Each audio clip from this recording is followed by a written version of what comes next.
Hi students, it's your English class and today we will start second term, and in second term we will start lesson 9, The Lady with the Lamp, from page number 72. Okay student, so every student, बच्चों आज हम लोग second term से English pair से second term start करते हैं और उसमें लेसन 9 पेज नंबर 72 पे स्टार्ट करना है. Okay, so everyone open your English Web Books, page number 72 and lesson 9, The Lady with Lamp. Okay, student. Now, first of all, I want to tell you about The Lady with the Lamp. बच्चों आपको पता है lady with the lamp क्या है? Lady with the lamp, it is a title given to a lady who served his her all life for the devotion to the sick people and helpless people. Lady of the lamp एक बहुत अच्छी nurse थी और इनका नाम जो है Florence Nightingale है. ये देखिए पिक्चर लगा हुआ है और ये बहुत ही अमीर ख़ानदान की बहुत ही खूबसूरत लड़की थी, लेकिन इन्होंने अपने पूरे जीवन को गरीबों की सेवा और बीमारों की सेवा करने में बिता दी. ये एक फर्स्ट क्लास नर्स भी थी और इन्होंने नर्सिंग में ही अपनी सारी जीवन निकाल दी. Okay student, now see the important points of the chapter. See here it is written all the main points of the chapter. First one, birthplace of Florence Nightingale and condition of hospitals. Second one, her primary education and games at home. Third one, at 17 she received an order to serve God and people in his dream and she did so in the famine of 1842. After that, to see the condition of hospitals, she decided to become a nurse after her parents' refusal. And बच्चों she did. तो fourth one, the Crimean War and Florence service for the soldiers make her famous as the lady with the lamp. Sixth one, the news of Florence service spread like wildfire and Queen Victoria wrote a letter of thanks to her. Last one, she founded a training school for nursing and nurses to improve the condition of hospitals and was awarded the Order of Merit by King Edward VII in 1907. Okay student, now see all point one by one. See the first point, the birthplace of Florence Nightingale and condition of hospitals. See here it is written, Florence Nightingale was born to a rich English family. Her parents were fond of travelling. In 1820, when Florence was born, they were in the city of Florence, which is located in the north central Italy.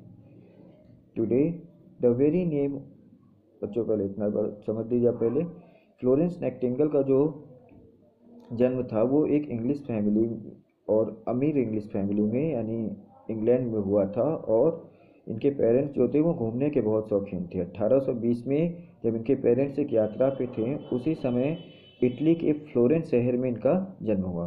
आपको मैं यहाँ एक बात और बता दूँ कि Florence शहर जो है उसे रिनासा का जन्म स्थान भी कहा जाता है, यानी रिनासा इंग्लिश लिटरेचर में काल होता है पुनर्जागरण, उसका शुरुआत जो है यहाँ से ही हुआ था, यानी फ्लोरेंस से हुआ था. इसीलिए इनके पेरेंट्स ने इनका नाम यादगार बनाने के लिए अपनी बच्ची का नाम फ्लोरेंस रखा था और इनका पूरा नाम फ्लोरेंस नाइटिंगेल पड़ा.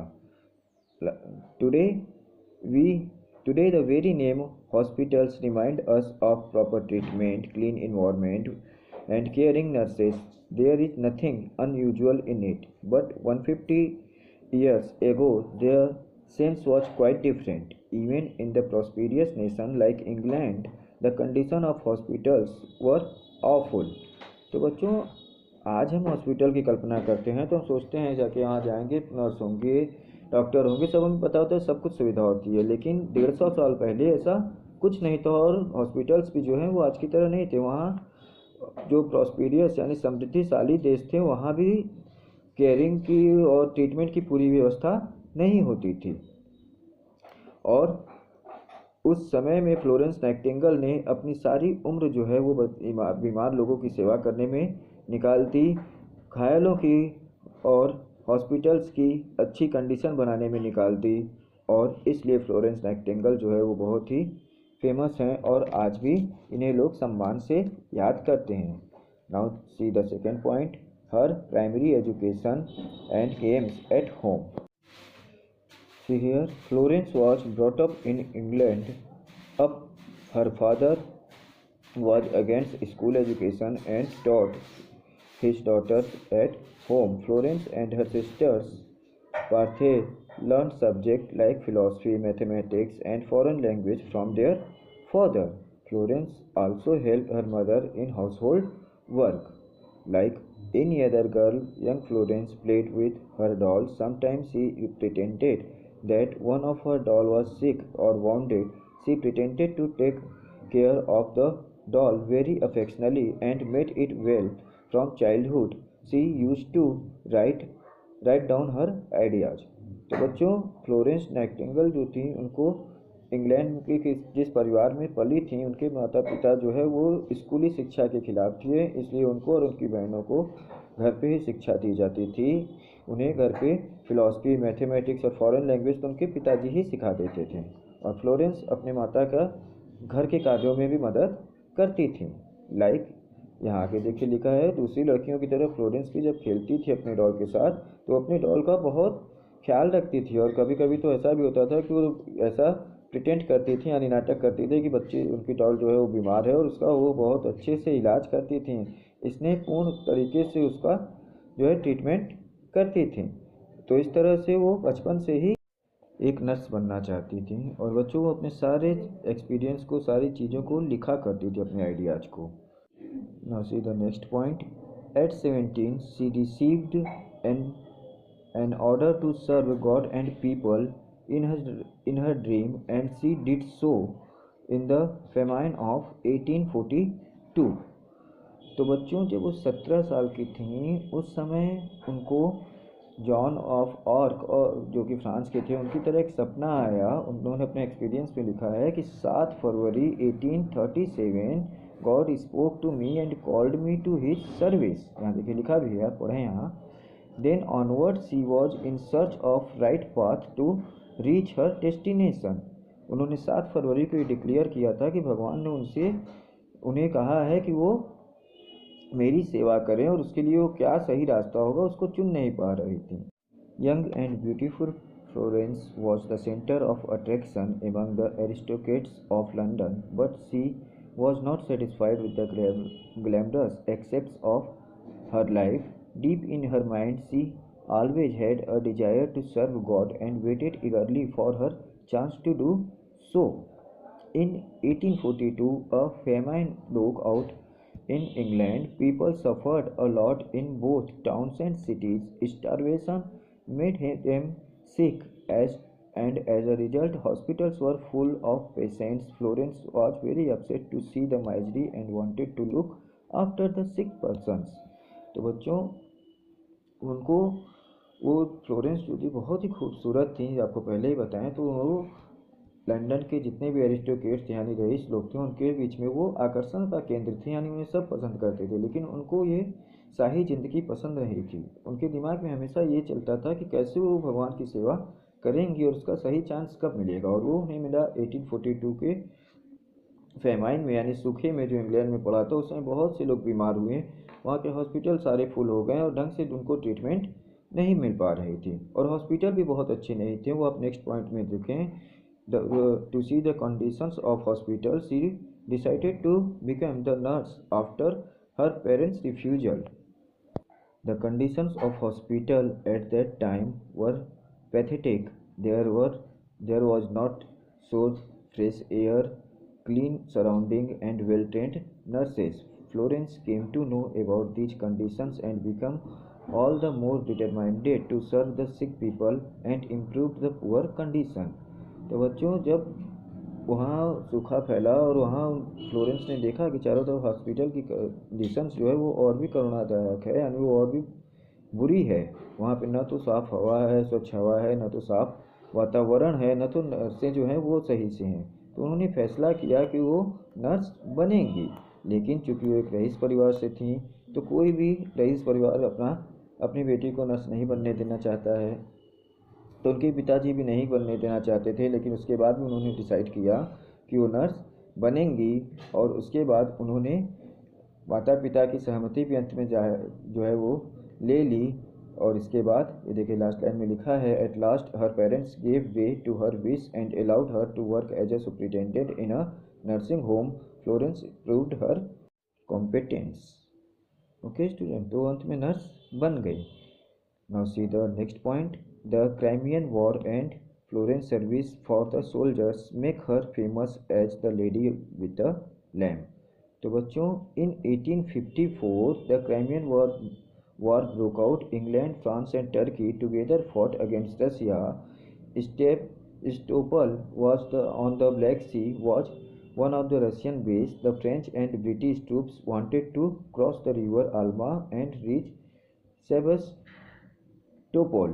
तो 1854 में इंग्लैंड, फ्रांस और टर्की ये तीनों रसिया के विरुद्ध लड़े थे, क्योंकि वो लोग सेबास्टोपोल नामक एक ब्लैक सी के पास जगह थी जिस पर वो कब्जा करना चाहते थे, क्योंकि उससे वो सारे रास्तों तक पहुंच सकते थे। उस समय सोल्जर्स जो हैं वो सी को पार करने के चक्कर में ना तो ढंग से भोजन ले गए और बोट भी उनके पास पर्याप्त नहीं था, इसलिए वो किसी तरह से तैर के गए तो वो बीमार हो गए। इस तरह से बहुत ज़्यादा मात्रा में वो बीमार हो गए और उस समय वहाँ हॉस्पिटल भी अवेलेबल नहीं थे। उस समय नाइटिंगेल फ्लोरेंस जो थी उन्होंने वहाँ सभी पेशेंट्स की, सभी सोल्जर्स की जो है वो ट्रीटमेंट की। रात में वो लैंप लेकर अंधेरे में जाती थी पेशेंट्स के पास और उनका ट्रीटमेंट करती थी, इसीलिए उनका नाम पड़ा the lady with the lamp. Okay student, now see the next point. The news of Florence service spread like wildfire and Queen Victoria wrote a letter of thanks to her। अब Florence की जो service थी उसकी चर्चा जो होने लगी वो जंगल में आग की तरह फैलने लगी, और इसकी खबर जब क्वीन विक्टोरिया को मिली तो उन्होंने एक धन्यवाद का पत्र जो है वो फ्लोरेंस के लिए लिखा, तो उन्हें और भी सम्मान मिले। नेक्स्ट टॉपिक में आप देखिए लिखा है, she founded a training school for nurses to improve the condition of hospitals and was awarded the Order of Merit by King Edward in 1907। तो बच्चों, उनको क्वीन विक्टोरिया ने धन्यवाद का पत्र लिखा, उसके बाद भी उनको संतुष्टि नहीं थी। वो जो पत्र लिखने के बाद, पत्र पढ़ने के बाद भी उनको ये लगा कि और कुछ करना चाहिए, और उसके लिए उन्होंने हॉस्पिटल की दशा सुधारने के लिए और लोगों को और अच्छी ट्रेनिंग देने के लिए एक नर्सेस के लिए स्कूल खोला। और ये बात जब सब तक फैली तो 1907 में किंग एडवर्ड 7 जो कि इंग्लैंड के उस समय राजा थे, उन्होंने फ्लोरेंस नाइटिंगेल को द ऑर्डर ऑफ मेरिट दिया, यानी सर्वश्रेष्ठ ऑर्डर जो है अवार्ड दिया सेवा के लिए।